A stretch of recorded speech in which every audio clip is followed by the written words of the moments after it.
Students, look at the question. This is very important question from AIEEE 2009. Question है, a charge is placed at each of the two opposite corner of a square. A charge small q is placed at the other two corners.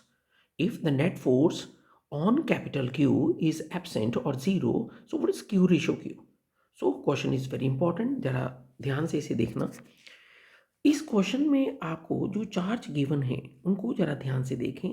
दो opposite corner के ऊपर capital Q है और दो opposite corner के ऊपर small Q है. आप इस क्वेश्चन में एक और खास बात देखें, स्क्वायर की साइड नहीं गिवन है, लेट कर ले.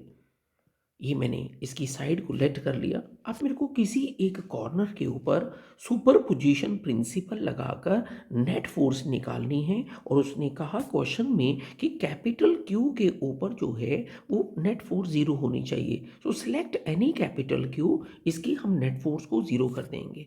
ओके, सो अब जरा ध्यान दें, अगर हम इस चीज़ को अब कूलम्स लॉ से चेक करें तो मैं इनमें से एक फोर्स को चेक कर लेता हूं. आओ इसके ऊपर नेट फोर्स कैलकुलेट करते हैं. मैं इन बाकी चार्जेस का नाम ABC लिख देता हूं सो दैट आपको रीड करने में आसान हो. बच्चों अब जरा ध्यान दें, सुपरपोजिशन प्रिंसिपल के अकॉर्डिंगली हमारा टारगेट कैपिटल क्यू है. बच्चों बताएं, कैपिटल क्यू को स्मॉल क्यू से एक फोर्स लगेगी. मैंने इसे F लिख दिया है. और अगर आप इसकी वैल्यू को भी देखना चाहते हैं तो you know that this is called 1/4πε0 Q1 Q2 divided by distance का स्क्वायर.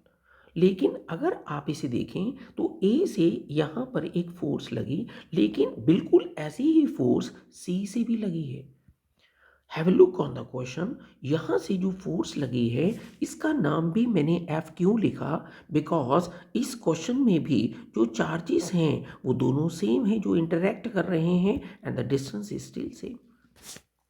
बट बी केयरफुल, ऐसा नहीं है कि सारी फोर्सेस सेम हैं. अकॉर्डिंग टू सुपरपोजिशन प्रिंसिपल इनमें से अभी एक और फोर्स हमारे पास बाकी है. इनमें से look at this third charge. अगर हम थर्ड चार्ज की बात करते हैं तो सबसे पहले गौर करें, मेरे पास ये डिस्टेंस और ये डिस्टेंस A और A है, जिससे मैं shortest distance between charges calculate कर लूँगा. अब आप बताएं, अगर मेरे पास इस क्वेश्चन में इस चीज़ को देखें कि मेरे पास इस कैपिटल क्यू को एक और फोर्स लगी है तो मैं उसे भी ड्रॉ कर देता हूँ. बट द प्रॉब्लम इज, इस फोर्स का नाम मैं F नहीं लिख रहा हूँ. Have a look on that. मैं इसको F डैश करने लगा हूँ. F डैश क्यों? क्योंकि यहाँ पर मेरे पास K वही है, मेरे पास चार्जेस कुछ और हैं और डेफिनेटली इनके बीच में डिस्टेंस कुछ और है. सबसे पहले यहाँ तक इस फिगर को समझने की कोशिश करें. अब मेरे को अकॉर्डिंग टू क्वेश्चन इस सारी स्टोरी में नेट फोर्स जो है उसे ज़ीरो करना है. कैपिटल क्यू के ऊपर जो लगी हुई नेट फोर्स है उसे ज़ीरो करना है. अब मेरे पास तीन फोर्सेस हैं. Force according to superposition principle तो वेक्टर एडिशन करेंगे. सबसे पहले देखें इस फोर्स को और इस फोर्स को. अगर आप गौर करें तो ये दोनों की दोनों फोर्सेस जो मैंने यहाँ पर और यहाँ पर मार्क की हैं इक्वल वाली, ये 90 डिग्री के ऊपर हैं. और जो हमारे पास तीसरी फोर्स है वो F डैश है. आओ उस F डैश की बात फिर एक बार करते हैं. अगर मेरे पास इस क्वेश्चन को करने के लिए मैं इस डायग्राम को आपके लिए फिर बताता हूँ कि ध्यान दें, ये मेरे पास F डैश है. अगर मैं यहाँ पर बाकी दो जो कैप मेरे पास रेड कलर की इक्वल फोर्सेस हैं जो 90 डिग्री पे हैं उनका रिजल्टेंट निकालूं तो आप जानते हैं कि उसका 90 डिग्री वाला रिजल्टेंट क्या आएगा. तो आप समझ सकते हैं इस कॉर्नर के ऊपर मेरे पास अब दो फोर्सेस बच गई हैं. One is F dash, one is √2F जो कि कैपिटल F ये और कैपिटल F ये, इनका वेक्टर एडिशन है. नाउ अकॉर्डिंग टू क्वेश्चन, मेरे पास क्वेश्चन के अकॉर्डिंगली अगर हम देखें तो इस क्वेश्चन के अकॉर्डिंगली मेरे को कैपिटल क्यू के ऊपर जो नेट फोर्स है आप जानते हैं मेरे को ज़ीरो करनी है. अब नेट फोर्स है क्या, एक रूट टू एफ है और एक एफ डैश है। अकॉर्डिंग टू दैट उनकी डायरेक्शन भी सेम और मेरे को अकॉर्डिंग टू क्वेश्चन उसे ज़ीरो करना है।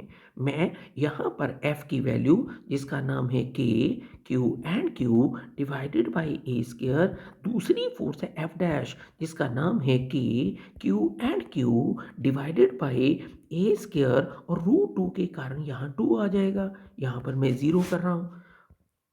इस क्वेश्चन में अगर मैं यहाँ पर इस एक चीज़ में से दूसरी चीज़ को राइट हैंड साइड पे ले जाऊं तो इस क्वेश्चन में हमारे पास आंसर बिल्कुल पहुंच गया है कि हमारे पास कैंसिल हो चुके हैं। आपका लेट किया हुआ जो साइड है ए वो भी कैंसिल हो गया है, यहाँ से कैपिटल क्यू भी कट जाएगा। अगर आप क्वेश्चन की डिमांड देखें तो इस क्वेश्चन की डिमांड क्या है, आपको कैपिटल क्यू और स्मॉल क्यू की रेशो देनी है। स्मॉल क्यू कैपिटल क्यू की रेशो के लिए मेरे पास माइनस और टू रूट टू इधर आ जाएगा और ये है हमारे पास आंसर। और आईआईटी में इस क्वेश्चन की ऑप्शन जो वहाँ अवेलेबल थी वो डी ऑप्शन थी और ये है आपका आंसर, क्यू एंड क्यू और रेशो है -2√2।